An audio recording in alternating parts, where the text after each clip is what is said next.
안녕하세요. 저는 작년 새로운 출발을 한 30대 후반 여자입니다. 열차 애청자가 된 지도 꽤 오래되었네요. 늘 그렇듯 출퇴근 시 사연을 들으며 무료한 시간을 재미있게 보내고 있어요. 사연을 듣다 보니 작년에 제가 겪은 일도 들려드리고 싶어 사연을 보내봅니다. 남편과 저는 소개팅으로 만나 새싹이 돋아나던 봄의 연인으로 발전했어요. 반년 동안 뜨겁게 연애하던 저희는 동거하게 되었고 다시 돌아온 봄에 결혼을 하게 되었습니다. 남편과 저는 동거하던 집에서 신혼 살림을 시작했어요. 모아둔 돈이 있긴 했지만 좀 더 모아서 가는 것이 여러모로 좋을 것 같았어요. 작은 원룸에서 시작한 신혼. 친구들은 저마다 한마디씩 했지만 저희는 행복했습니다. 여보, 어머님 우리랑 같이 살고 싶어 하는 눈치시던데 어쩌면 좋아? 한두 번도 아니고 모른 척해. 우리 엄마 쉬운 시엄마 아니야. 같이 살면 당신이 많이 힘들 거야. 그래도 될까? 그럼 정 안 되면 내가 나설 테니 너무 걱정하지 마. 하여튼 합가는 없어. 난 당신 고생시킬 생각도 없고 두 여자 사이에서 등 터질 생각도 없거든. 그럼 당신만 믿는다. 그래, 나만 믿어. 조금 많이 드센 어머님에게서 든든한 방패막이 되어주는 남편과 함께라면 원룸이 아니라 서울역에서 노숙을 해도 행복할 것 같았어요. 하지만 저에 대한 어머님의 집착 아닌 집착은 심해졌고 저는 지쳐갔어요. 그 사이에서 남편 역시 힘들어지고 있었고요. 여러 가지의 문제가 있었지만 그중 가장 힘든 것이 연락이었어요. 어머님은 제가 적어도 하루에 한 번은 전화하길 원하셨고 저는 알겠다고 대답하며 그만큼 자주 연락하길 바란다는 말이겠지 하고 대수롭지 않게 생각했어요. 저의 직은 의류 판매직이었는데 신혼여행과 매장 공사가 겹쳐 신혼여행에서 돌아와서도 매장 정리가 덜 되어 일주일 정도 더 쉴 수가 있었어요. 그동안엔 저도 집에서 쉬니 어머님께 전화를 자주 드릴 수 있었어요. 하지만 출근하게 되니 바빠졌어요. 거기에다 저는 매장 매니저였기에 할 일이 더 많았어요. 그래도 잊지 않고 연락드리려고 노력했어요. 남편이 5살 때 남편의 부모님은 이혼하셨고 어머님은 어린 남편을 혼자 키우느라 고생을 많이 하셨다고 들었던 터라 더 노력했어요. 하지만 새 단장을 한 매장은 일이 넘쳐났고 저는 일에 치여 연락드리는 것을 깜빡하고야 말았어요. 다음 날 출근을 하는데 문득 어머님 생각이나 전화를 드렸더니 전화 연결이 되지 않더라고요. 전 이상했지만 출근길이었던 터라 금세 잊었어요. 그날 저녁 퇴근을 하고 돌아온 남편이 곤란하다는 듯 저에게 물어오더라고요. 여보, 혹시 어제 엄마한테 전화 못했어? 나 어제 진짜 바빴어. 당신도 알지? 요즘 우리 매장 일 진짜 많은 거. 그래서 깜빡했지 뭐야? 근데 당신 어떻게 알았어? 엄마한테 전화 왔더라고. 좀 토라진 것 같아. 남편의 말을 듣는데 왜 통화 연결음도 없이 전화가 연결되지 않았는지 알 것 같더라고요. 혹시 어머님 나 차단했어? 내가 전화 안 했다고? 남편은 멋쩍은 듯 고개를 끄덕였고 전 너무 황당하더라고요. 전화 한 번 안 했다고 며느리 전화를 차단하는 시어머님, 들어는 본 적 있으신가요? 하물며 제가 노는 사람도 아니고 교대 근무에다가 직원들 스케줄까지 관리하느라 그렇지 않아도 정신이 빠지게 바쁜데 전화 한 번 안 했다고 차단이라뇨. 참나, 나 살면서 이런 경우도 처음이고 들어보지도 못해서 하는 말인데 내가 차단당할 만큼 잘못한 일이야? 당신 생각을 말해봐. 물론 아니지. 아니긴 한데 당신도 알다시피 어머니 성격이 좀 그렇잖아. 어머님 진짜 웃기신다. 당신 두고 왜 나한테 집착하셔? 전화가 그렇게 받고 싶으시면 당신한테 전화하라고 하면 되잖아. 당신한테 들은 말도 있고 해서 나도 어머님께 잘하고 싶어. 당신 말대로 혼자 고생하셨을 생각하니까 같은 여자로서 안쓰럽기도 하고 해서 말이야. 근데 이건 해도 해도 너무하잖아. 아니, 차라리 잘 됐네. 할 말도 없는데 매일같이 전화해야 되는 거 힘들었어, 나도. 어차피 차단 당한 거 나도 앞으로는 연락 안 할 거라고. 너무 흥분하지 말고 당신이 조금만 마음 넓게 써주면 안 될까? 한평생 딸 가진 친구들 보면서 부러워만 하다가 당신같이 예쁘고 착한 며느리가 생기니까 딸 같아서 친하게 지내고 싶었나 봐. 통화도 자주 하고 수다도 떨고 말이야. 딸? 당신 말 한 번 잘했다. 나 우리 엄마한테도 일주일에 한 번 전화해. 우리 엄마라고 나랑 통화 안 하고 싶겠어? 자기랑 통화할 시간에 좀 더 쉬라고. 가끔 하는 전화도 안부만 묻고 빨리 끊는다고. 근데 어머님은 통화 한 번 시작하면 2, 30분은 기본이야. 일하는 며느리 일도 못하게 그렇게 전화통 붙잡고 있는 게 딸처럼 여겨서 하시는 행동이야? 당신 생각은 그래? 아니지. 미안해, 여보. 내가 이렇게 사과할 테니까 마음 좀 풀자, 응? 내가 앞으로 더 잘할게. 그러니까 마음 풀고 어머니한테 같이 가주기만 하면 안 될까? 그냥 같이 가주기만 하면 돼. 나머진 내가 알아서 할게. 뭐? 왜? 어머님이 무릎 꿇고 빌기라도 하래? 그게 아니라. 남편은 우물쭈물 말끝을 흐리더라고요. 전 그런 남편의 부탁을 무시했고 남편은 애걸복걸을 해댔습니다. 결국 전 백기를 들었어요. 알고 보니 결혼 후 제가 시어머님과 일에 치여 정신없는 동안 남편이 혼자 저희 부모님을 모시고 점심도 대접하고 용돈도 드리고 심지어 저도 깜빡한 부모님의 결혼기념일에 꽃바구니까지 보냈다고 하더라고요. 그 말을 엄마에게 전해 듣는데 그깟 사과 눈 꼭 감고 한번 하자 싶었어요. 그 흔한 공치사 한 번 없이 묵묵히 친정에 저보다 더 신경을 써준 남편인데 뭔들 못하겠냐 이런 생각이 컸어요. 거기에다 남편이 같이 가게만 하면 알아서 다 한다니 그 말을 믿어보기로 했죠. 전 주말에 연차를 내고 시댁으로 향했어요. 어머니, 저희 왔어요.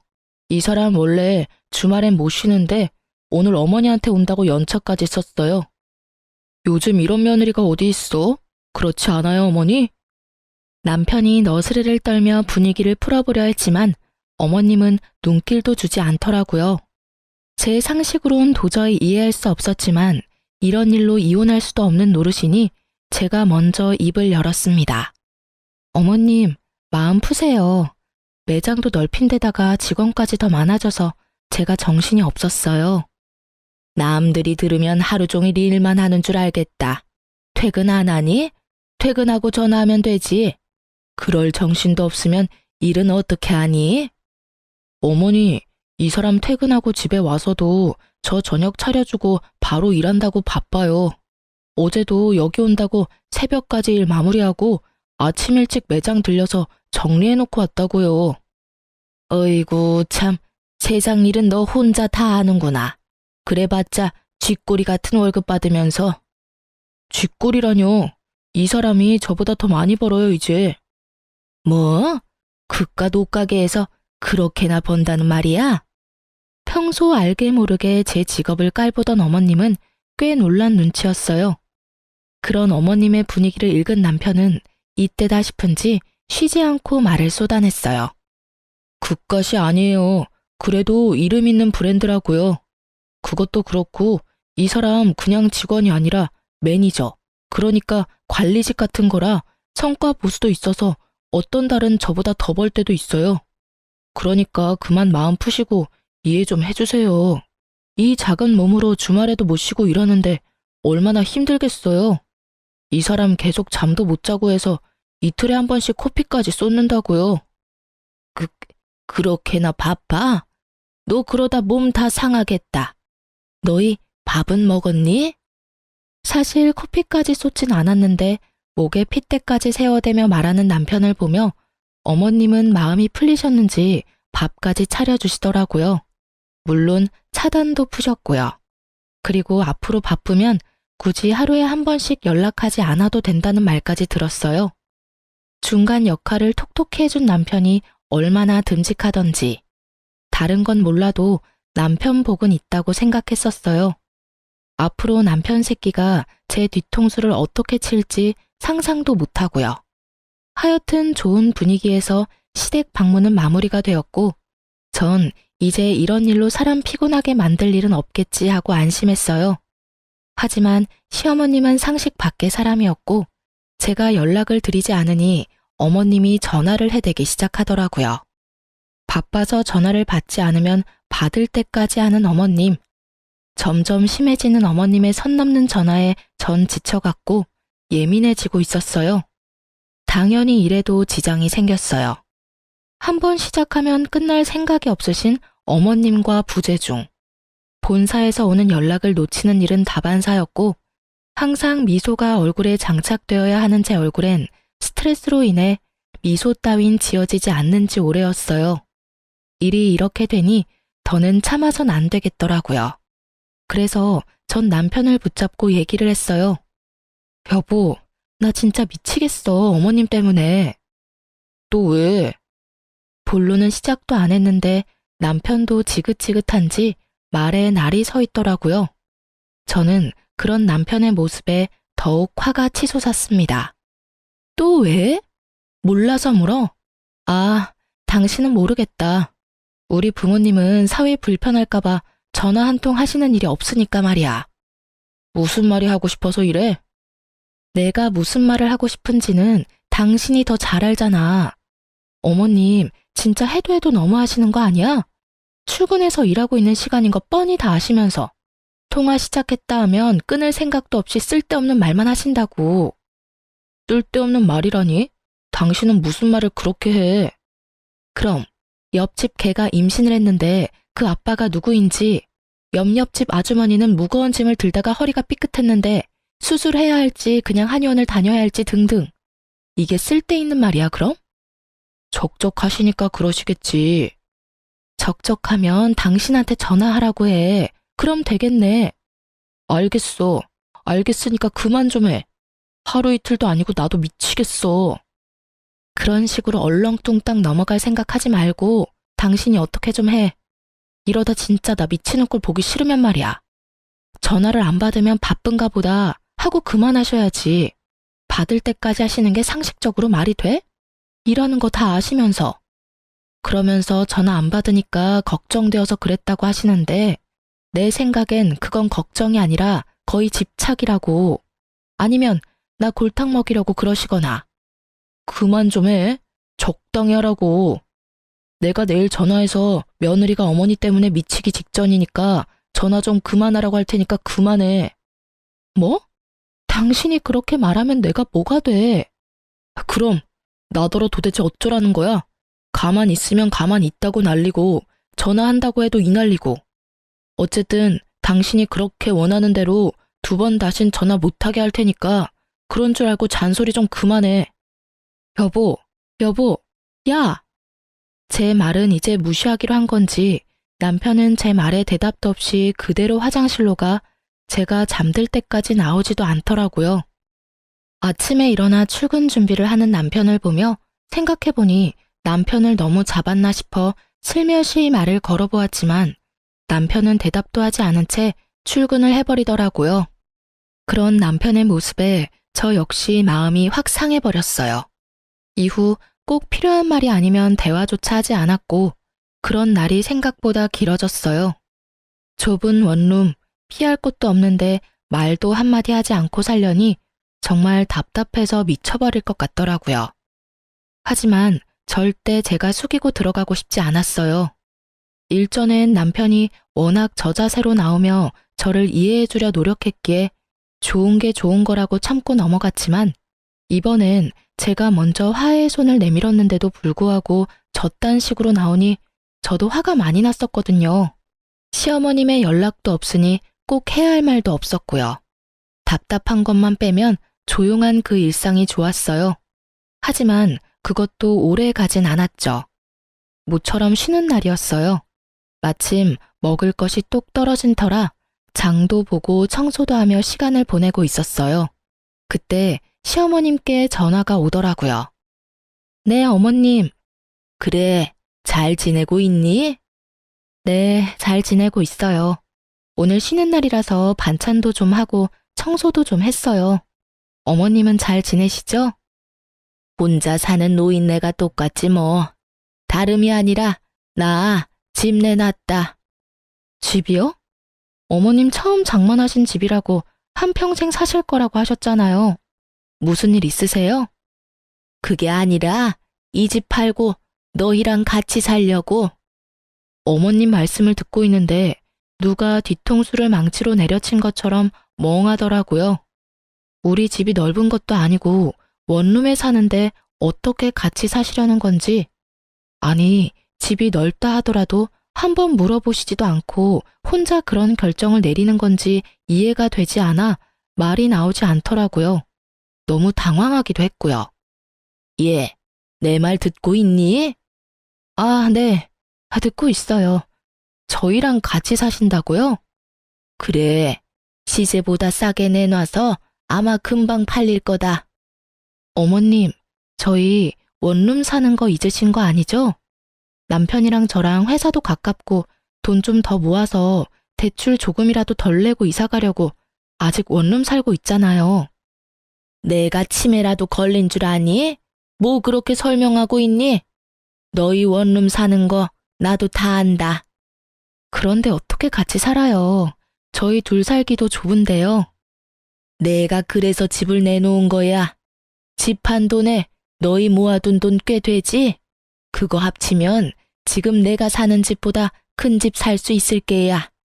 그럼 대출할 필요도 없고 집도 넓어지고 혼자 있는 내 걱정도 할 필요 없으니 여러모로 얼마나 좋니? 그럼 그런 줄 알고 너희도 이사할 준비나 하려무나. 볼일을 마치신 어머님은 제 대답은 필요도 없다는 듯 전화를 끊어버리셨어요. 길지도 않은 통화에 너무 충격적인 내용이 많아서 전 멍하니 휴대전화를 보며 서 있었어요. 하나 둘 머릿속 정리가 끝나고 합가해야 한다는 결론에 도달했을 때 전 남편에게 전화를 걸어 할 말이 있으니 빨리 들어오라는 말을 하고 전화를 끊었어요. 그나마 다행스러운 건 남편도 어머님을 모시고 사는 건 반대했었다는 것이었어요. 그날 저녁 남편은 퇴근을 하고 돌아왔고 여전히 남편의 얼굴은 어두웠어요. 무슨 일인데? 표정만큼 말투도 어두웠지만 전 더는 큰 싸움으로 키우고 싶지 않아 오르는 화를 꾹 누르고 최대한 상냥하게 말하려고 애썼습니다. 어머님 오늘 전화하셨는데 집 내놓으셨대. 우리랑 같이 사시려고 그러셨다는데 당신 생각은 어때? 당신도 반대하지? 예전에 같이 안 살 거라고 나한테 모르는 척하라고 그랬었잖아. 그렇지? 그래? 나한텐 별말 없으시던데. 아, 어머니랑 아버지 다시 합치신다고 하시던데 그래서 그러시나 보다. 아버님이랑 어머님이 다시 합치신다니? 그게 무슨 말이야? 당신만 가끔 아버님 만나는 거 아니었어? 어머님도 만나고 계셨던 거야? 아니, 최근에 만나셨나 봐. 아버지가 어머니한테 연락했는데 어머니도 나 장가가고 적적하셨는지 가끔 만나시다가 다시 합치기로 하셨나 봐. 아버지 몸도 요즘 안 좋으셔서 어머니도 걱정되셨겠지 뭐. 여러모로 잘된 일이지. 새로 추가된 사실에 저도 모르게 언성이 올라갔어요. 여러모로 잘된 일? 당신 진짜 그렇게 생각해? 그럼 두 분이 오순도순 같이 사시면 되지. 우리까지 왜 같이 살재? 그거야 나랑 아버지는 함께 살지 못했으니까 이제라도 같이 살고 싶으신가 보지. 며느리도 생겼으니 더 함께하고 싶으시겠지. 아닌가? 어쩌면 어머니 뜻일 수도 있겠다. 예전부터 우리 어머니 당신이랑 살고 싶어 했잖아. 아버지도 아프시니까 뭐 어머니 뜻이겠다. 그렇지? 그렇지? 지금 나한테 묻는 거야? 내가 어떻게 알겠어.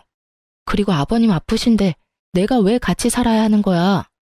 나한테 지금 이 상황에 아버님 병수발까지 들어라. 이 뜻이야? 병수발? 넌 무슨 말을 그렇게 해.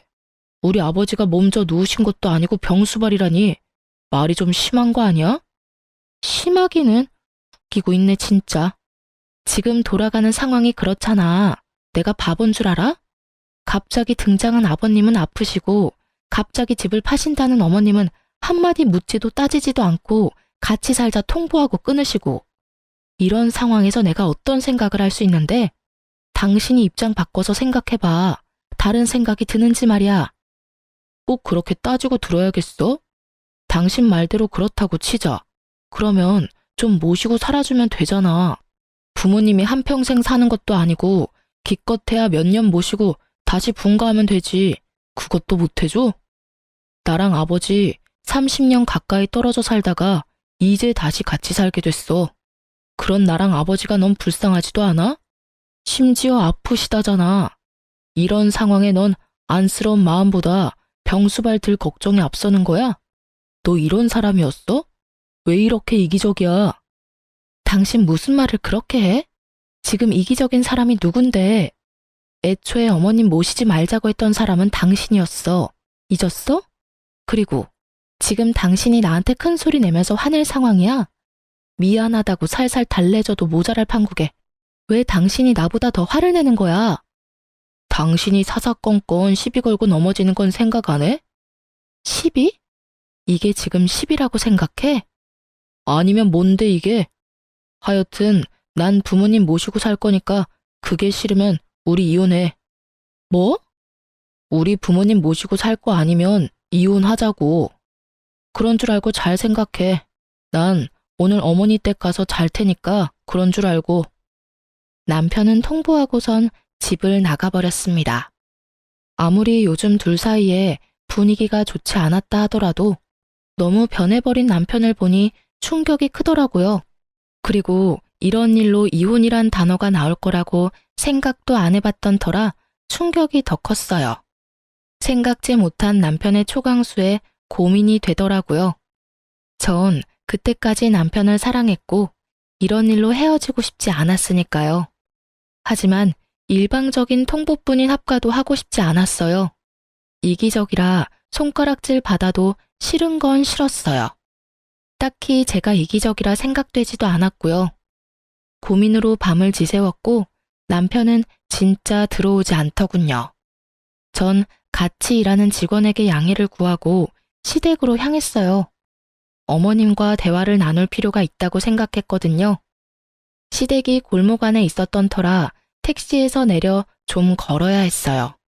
머릿속으로 어머님과 나눌 대화를 정리하며 걷고 있는데 멀리 익숙한 사람이 보이더라고요. 설마 하는 마음으로 가까이 다가갔고 익숙해 보이던 사람은 남편이었어요.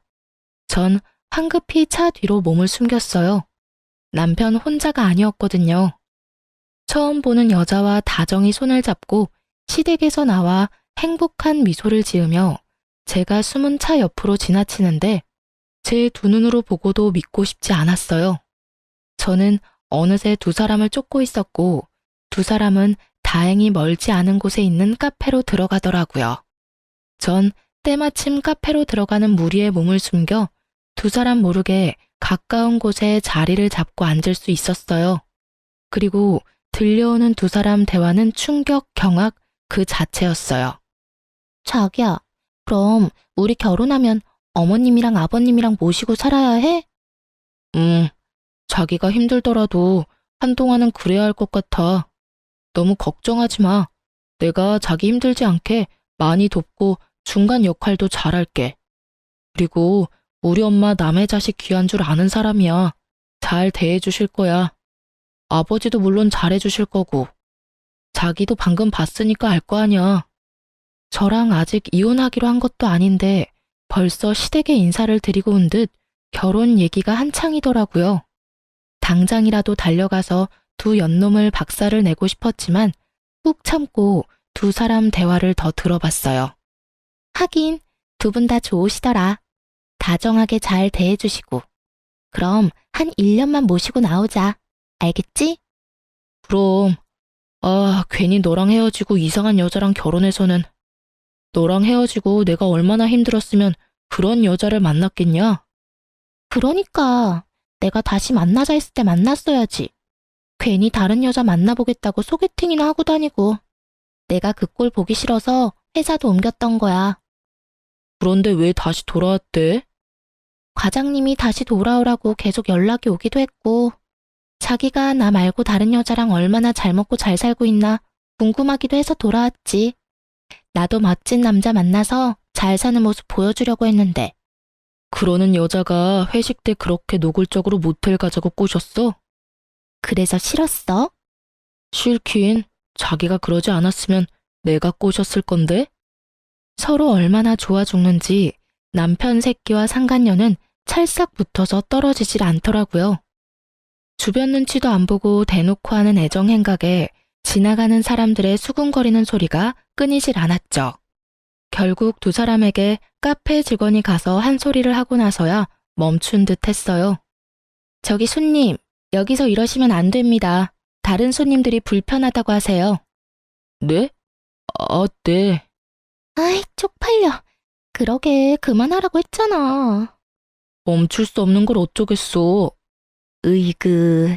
그래서 이혼은 언제 할 수 있는 거야? 그 여자가 순순히 해줄까? 해줄 거야. 독한 년이라 절대 부모님 모신다고 할 리 없다고. 어제도 얼마나 따지고 드는지. 내가 왜 그딴 년이랑 결혼했나 모르겠어. 으이그. 앞으로 나한테 잘해. 알겠어? 나 같은 여자가 또 있는 줄 알아? 알겠어. 두말하면 잔소리지. 그래요. 두 사람은 남편이라는 새끼가 절 만나기 전 헤어졌다가 상간녀가 회사로 돌아오면서 만나기 시작했더라고요. 어느 날부터 회사 회식이 잦더니 다 이유가 있었더라고요. 갑자기 태도를 바꿔 이혼하자고 소리치던 이유도요.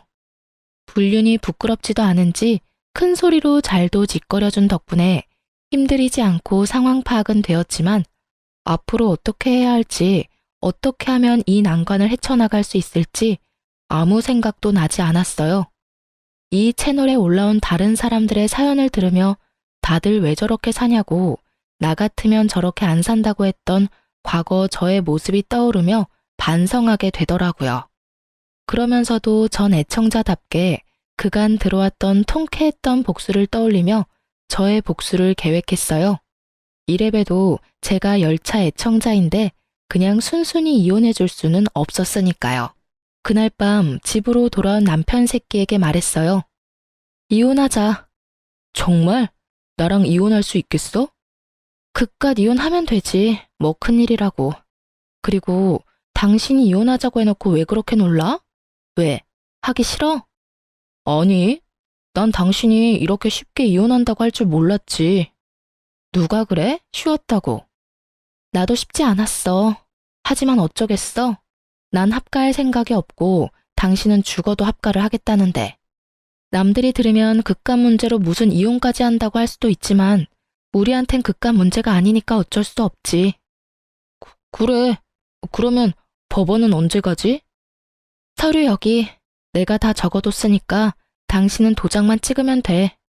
오늘은 여기서 자고 내일 일찍 법원 가자. 당신이 침대에서 자. 난 일이 바빠서 오늘도 밤새야 할 것 같아. 알겠어. 아, 그리고 이거 기억하지? 남편은 제 손에 들린 종이 한 장을 보더니 얼굴이 새파랗게 변하더군요. 이거 그냥 장난 같은 거였잖아. 장난? 넌 5천만 원이 장난이야? 남편은 저와 결혼한 지 얼마 되지 않았을 때 비트코인으로 돈을 날렸고 제가 그걸 메꿔준 적이 있었어요. 그땐 장난처럼 썼던 각서 한 장이 이렇게 쓰일지 몰랐지만 결과적으론 천만다행이지 뭐예요. 여기 이런 내용이 있어. 만약 우리가 이혼하게 될 시 을은 갑에게 빌렸던 5천만 원을 일시불로 상환하고 이자 역시 일시불로 상환한다. 이자는 이금융 최고 이자로 계산하고 기간은 빌려준 시점부터 돈을 완납하는 시점까지로 한다. 그러니까 잘 계산해서 통장으로 입금해. 내일까지 입금 안 되면 고소할 테니까 그렇게 알고. 그러면 먼저 자. 난 씻고 일할 테니까. 전 혹시나 개거품 물고 달려들 수도 있는 남편을 피해 화장실로 대피했고 밖에서 어떤 소리가 들려와도 절대 나가지 않았어요. 몇 시간이나 흘렀을까요? 어떤 인기척도 들리지 않아 나가보았더니 속편히 자고 있더라고요. 그런 남편 새끼의 휴대전화를 뒤져보았어요. 그 멍청한 놈은 그 흔한 패턴도 해놓지 않았고 상간녀와 나눈 대화도 지우지 않았더라고요. 심지어 사진까지 있었어요. 그 멍청함이 얼마나 고맙던지. 전 외도 증거들을 손쉽게 손에 넣었고 다음날 아침 이혼할 생각에 들뜬 남편에게 또 한 방 먹일 수 있었어요. 이제 갈까? 근데 당신 대출은 얼마까지 돼? 내 대출은 갑자기 왜? 당신이 나한테 위자료 줘야 할 텐데 빌린 돈도 있고 하니까 아무래도 대출 한도에 간당간당할 것 같아서 그러지. 내가 당신한테 위자료는 왜 줘? 당신 바람 피운 거 나 다 알고 있어. 증거도 다 있으니까 발뺌할 생각 같은 거 하지 말고. 난 택시 타고 법원 갈 테니까 당신은 차 끌고 오든가 알아서 해. 오면서 대출도 좀 알아보고. 그럼 이따가 봐. 야, 잠시만. 내가 그럴 돈이 어딨어. 그래도 양심은 있네. 바람 피운 건 부정 안 하는 거 보니까. 아, 맞다. 그리고 나 상간녀 소송도 할 거니까 그년한테도 좀 전해줘. 돈 준비하라고. 알겠지? 그럼 나 먼저 간다. 제 뒤통수에 대고 욕을 어찌나 하는지. 그 욕을 다 들으면서 집에서 나오는데 화는커녕 웃음이 터져 나왔어요. 어찌나 통쾌하던지. 여기서 복수가 끝이냐고요? 그럴 리가요. 제가 여기 애청자인데 이깟 위자료 좀 뜯어냈다고 통쾌하겠으며 복수가 될까요? 제 복수는 이제부터 시작이었어요. 저의 계획대로 이혼은 잘 진행되었고 빌려주었던 돈과 더불어 위자료도 다 받았어요. 돈을 뜯긴 상간녀는 아직도 정신을 못 차리고 전 남편과 결혼하더라고요. 그 한치 앞도 보지 못하고 사랑 타령이나 해대는 것이 얼마나 고맙던지 눈물이 다 나더라고요.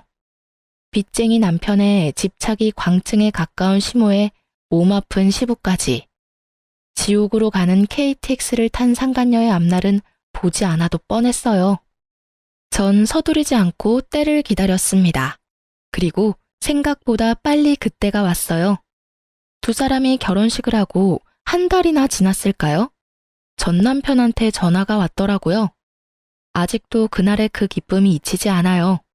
전 전화를 받았고 전 남편과 만나기로 했어요. 제가 상간녀의 존재를 처음 알았던 그 카페에서요. 오랜만이야. 많이 수척해진 전 남편은 저를 보며 드라마 남자 주인공 눈가를 하며 안부를 물어왔어요. 우리가 안부나 주고받을 사이는 아니잖아. 무슨 일이야? 본론만 말해. 그냥 요즘 힘들어서 당신 생각이 났어. 많이 보고 싶었어. 왜? 재혼 생활이 생각처럼 즐겁지 않은가 봐. 아, 힘들어 죽겠어.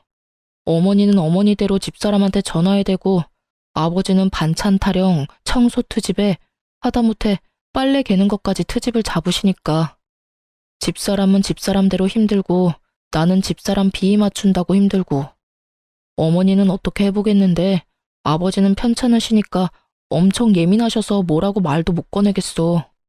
하루하루 미쳐버리겠어 아주. 하소연이나 하려고 나 불렀니? 나 바쁜 거 몰라? 꼭 그렇다기보단 아까 말했듯이 보고 싶어서. 그래서 하는 말인데 우리 다시 시작하면 안 될까? 나 정말 후회 많이 하고 있어. 내가 미쳤었나 봐. 어쩌다 그 여우 같은 거한테 홀려서 당신만한 여자가 또 어디 있다고. 내가 진짜 앞으로 잘할 테니까 한 번만 다 용서해주면 안 될까? 그러니까 당신 말은 그 여자랑 이혼하고 다시 나랑 결혼을 하겠다고? 나한테 바람 피운 남편도 모자라 시어머님의 시아버님까지 모시고 살아라 이거야? 아니지. 당신만 돌아온다고 하면 내가 이혼하고 분가도 하지. 당신이 부모님하고 연 끊으라고 하면 연도 끊을 수 있어. 뭐든 다 할 수 있다고. 너 진짜 상당한 쓰레기구나. 뭐? 내가 너 바람 피운 거 바로 여기 이 자리에서 알았어. 그때 네가 한 말 아직도 기억해놔. 나 같은 여자 만난 거 후회한다고, 미쳤었다고. 앞으로 정말 잘할 거라고 그렇게 얘기했었지. 이 말 어디서 많이 들은 말 같지 않아? 어?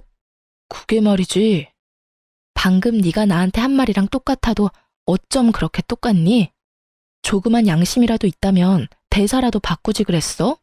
하긴 양심이란 게 있는 사람이면 지금 내 앞에서 그딴 개소리나 짓거리는 일은 없었겠지. 아니, 애초에 바람 같은 걸 피지도 않았겠지. 뭐? 개소리? 너 말 다 했냐? 난 말 다 했는데 넌 덜 했냐? 설사 그렇다고 한들 난 더 듣고 싶지 않으니까 먼저 일어나 볼게. 그리고 이런 일로 다시는 연락하지 마. 나 너 목소리 듣는 것도 역겨워. 알겠어? 전 분노로 곧 죽을 듯한 전남편을 뒤로 한 채 카페를 나왔어요. 야, 네 전남편 곧 죽겠던데? 몰골이 저승사자랑 하이파이브하고도 남을 것 같았어. 자기 무덤 자기가 팠지 뭐. 사진은? 잘 찍었어? 당연하지. 너한테 보냈어. 확인해봐. 친구가 보내온 사진엔 제법 다정하게 마주 앉은 전남편과 제가 있더라고요. 네, 그렇습니다. 전 이 사진을 위해 오늘 전남편을 만나러 나왔습니다. 친구에게 받은 사진을 전 상간녀에게 보내버렸고 사이가 심하게 나빠졌는지 전남편이 제가 전화를 받지 않으니 정성스럽게 음성을 남겼더라고요. 야, 이 미친년아. 그딴 사진을 보내? 너 제정신이야? 니년 때문에 내가 얼마나 들들 볶인 줄이나 알아? 몇 날 며칠을 싸우고 있다고. 한 번만 더 이딴 짓 했다간 가만 안 둘 테니까 그런 줄 알아? 더럽기가 걸레보다도 더한 전남편의 입담을 들으며 전 그저 웃었어요. 아직 복수가 끝나지도 않았는데 이렇게 화를 내주니 앞으로는 얼마나 더 골머리가 아프고 분노가 치솟을까 싶어서요. 전 주저없이 남편의 욕설에 대한 보답을 실행하기로 했어요. 전 남편의 회사로 두 사람의 외도로 인해 저와 이혼하게 되었다는 사실을 보내버렸거든요. 바람 피운 두 연놈이 멀쩡하게 회사 다니는 꼴을 어떻게 보고만 있겠어요? 거기에다 전 남편의 회사엔 말 많기로 유명한 전시모의 친구까지 근무하셨기에 꽉 먹고 알 먹고였어요.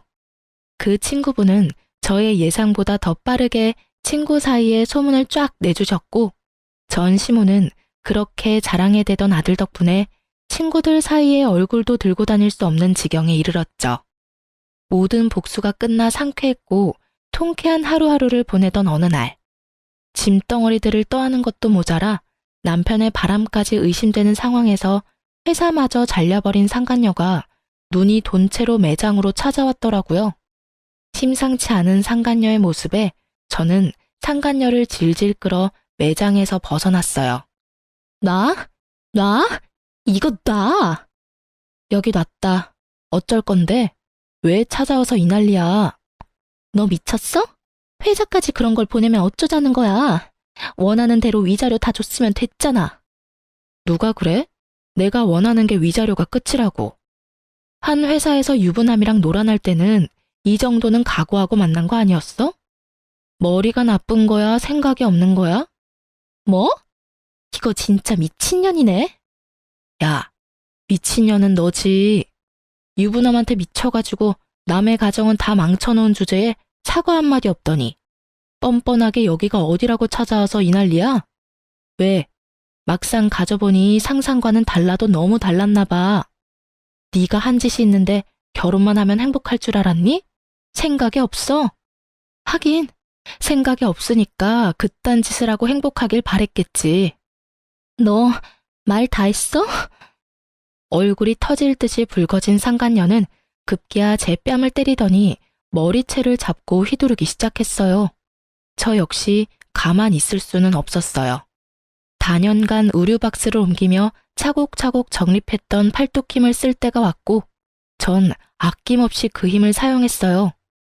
한 손으론 상간녀의 머리채를 한 움큼 잡아 흔들었고 한 손으론 주먹을 꽉 쥐고 마구 휘둘렀어요. 발도 쉬게 할 순 없어서 발길질도 좀 했네요. 얼마나 신나게 때렸는지 정신을 차려보니 상간녀가 벌벌 떨더라고요. 저도 얼굴 여기저기 긁히긴 했지만 저의 압도적인 승리인 건 확실했어요. 너, 내가 가만 안 둘 거야. 경찰에 신고할 거라고. 때리기도 네가 먼저, 머리채도 네가 먼저 잡은 거 잊었니? 멍청하다 하니까 진짜 멍청한 말만 골라서 한다. 멍청한 년. 그리고 나 위자료 덕분에 돈 많아서 신고한다고 협박해대도 겁도 안 난다, 야. 아, 맞다. 나 네 남편 새끼한테도 돈 많이 받았지? 알려나 모르겠는데 나한테 빌린 돈이랑 위자료 준다고 그 새끼 대출 꽤 받았을 텐데 회사까지 잘려서 어쩐대? 그래도 뭐 두 사람 아직 젊으니까 어떻게 해서든 헤쳐나가면 되겠지. 안 그래? 뭐? 대출? 그 인간 대출까지 있단 말이야? 어머, 몰랐니? 아마 한도 끝까지 받아서 나 줬을 텐데. 완전히 속았어. 이게 다 너 때문이야. 다 너 때문이라고. 내가 가만 있을 줄 알아? 네가 나한테 보낸 사진, 그거 네가 다니는 매장 본사에 다 보내버릴 거야. 나도 너 매장 시켜버릴 거야. 그리고 나도 상간녀 소송할 테니까 너 각오해. 알겠어? 상간녀 같은 소리 한다. 겨우 그 정도로 상간녀 소송을 할 수 있을 것 같아? 내가 네 남편이랑 안고 있니? 아니면 하다못해 손이라도 잡고 있니? 그냥 마주 앉아 있는 걸로 상간녀 소송? 마음대로 해봐. 난 네 남편이랑 아무 사이도 아니라는 증거가 차고도 넘치니까 명예훼손으로 고소당하고 싶으면 마음대로 해보라고. 그리고 앞으로 2번 다시 찾아오지 마. 또 찾아와서 이딴 짓 하면 네가 좋아하는 그 신고 내가 해줄 테니까. 알겠어? 그리고 네 팔자 네가 꼬아놓곤 누구 탓을 하고 난리래? 앞으론 똑바로 살아. 남의 탓 좀 그만하고. 절규에 가까운 상간녀의 고함을 마지막으로 진짜 제 복수는 끝이 났어요. 그렇지 않아도 한 대 쥐어패고 싶었는데 어찌 알고 찾아온 것인지 상간녀는 처음부터 끝까지 저에게 참 고마운 사람이었어요. 덕분에 그 지옥 같은 집구석으로 기어들어가지 않고 벗어날 수도 있었고 전 남편도 손쉽게 떼어낼 수 있었으니까요. 꼴에 자존심만 센 남편은 여기서 들은 사연처럼 저를 찾아와서 빌거나 그러진 않더라고요. 혹시나 찾아오면 얼굴에 물도 쏟아주고 따기도 한 대 날리려고 했거든요. 물에 홀딱 젖은 그 꼴을 못 봐서 아쉬웠는데 전 남편은 더 비참한 꼴로 살고 있더라고요. 얼마나 더 저에게 통쾌함을 주려고 전 시모가 친절하게 연락을 해주더라고요. 자기 아들이 얼마나 비참한 꼴이 되었는지 알려주시더라고요. 이 나쁜 년아, 너 때문에 내 아들이 어떻게 됐는지 알아? 제가 어떻게 알겠어요. 전 이혼했는데요. 너 같은 년 때문에 내 아들이 알코올 중독자가 됐다고. 그 잘났던 내 아들이 네 년 때문에 또 이혼당하고 취업은커녕 집구석에서 온종일 술만 퍼마시고 있다. 이제 속이 후련하니? 꼭 이렇게까지 했어야만 했어? 제가 했으면 뭘 얼마나 했다고 그러세요. 저도 저 나름대로 자제라는 걸 했다고요. 뭐? 자제? 회사로 불륜 증거까지 다 뿌려서 우리 아들 회사도 잘리게 만든 주제에 자제? 네, 자제요. 아줌마 아들이 미쳐버렸는지 저한테 입에 담지도 못할 쌍욕을 음성 사서함에 남겨뒀더라고요. 휴대폰 들고 경찰서 가서 확 신고해버릴까 하다가 그간 살았던 정도 있어서 참아줬네요. 이 정도면 크게 자질한 걸 한 것 같은데 아줌마 생각은 어떠세요? 뭐? 아줌마? 이 인연이 드디어 미쳤구나. 그럼 이혼한 마당에 제가 예전처럼 어머님이라고 상냥하게 불러드릴 줄 아셨어요? 지금 제가 존댓말로 아줌마라고 하는 것도 저한테 고마운 줄 아세요, 아줌마. 뭐? 이 인연이 진짜. 너 지금 어디야? 내가 당장 찾아가서 니년 머리채를 다 뽑아줄 테니. 아, 그냥 제가 가드리죠 뭐. 머리채 다 뽑히러 가는 대신 바로 경찰에 신고할 테니 그런 줄 아시고 뽑으세요. 그리고 합의는 없다는 것도 잘 기억하시고요. 어때요? 이래도 제가 보고 싶으세요? 이 천하의 못된 년 같으니라고. 그리고 아까부터 자꾸 년년 그러시는데 욕설도 신고할 수 있는 거 아시죠? 그래서 하는 말인데 이것도 다 녹음 중이에요, 아줌마. 아들이랑 한 묶음에 엮여서 경찰 신고하기 전에 욕은 그만하고 전화 끊으세요. 남은 여생 아주 편안하게 감방에서 사시기 싫으시면 2번 다시 전화도 하지 마시고요. 아시겠어요? 협박에 겁이 나긴 했는지 그 뒤론 연락이 오는 일은 없었습니다. 우연히 전 남편 회사 동료에게 들었는데 전 남편은 전 시모의 말처럼 취업은커녕 집구석에서 술만 퍼마시는 알코올 중독자가 되었고, 그런 아들을 지켜보다 건강이 더 나빠져 이젠 거동조차 못하게 된 전 시부는 누워 지낸다고 해요. 그런 두 사람의 수발을 드느라 전 시모는 죽지 못해 사는 삶을 살고 있다고 하고요. 그리고 이혼을 한 상간녀는 취업이 안 돼 이런저런 알바를 전전하다 최근에 바에서 일하는 걸 봤다고 하네요. 남자 없이 못 살 것 같더니 딱 맞는 직장 얻어갔다고 했네요. 저의 이혼과 복수는 나름 통쾌하게 끝이 났어요. 그 덕분인지 전 하는 일마다 술술 풀리더라고요. 미소가 생명인 서비스직에 아주 큰 도움이 된 이혼이었어요. 저의 얼굴엔 미소가 떠나지 않았고 매장 매출도 어마어마했어요. 스트레스 받거나 신경 쓸 일이 없어 일에 매진했더니 제 앞날이 밝아지더라고요. 이제 곧 본사로 출근까지 하게 되었어요. 제가 계속 욕심냈던 서비스 교육팀장으로 승진 발령이 났거든요. 아, 그리고 저 드디어 제 집이 생긴답니다. 사실 남편과 사이가 좋지 않아 대화도 없을 무렵 그냥 넣어본 청약에 덜컥 당첨되어 버렸거든요.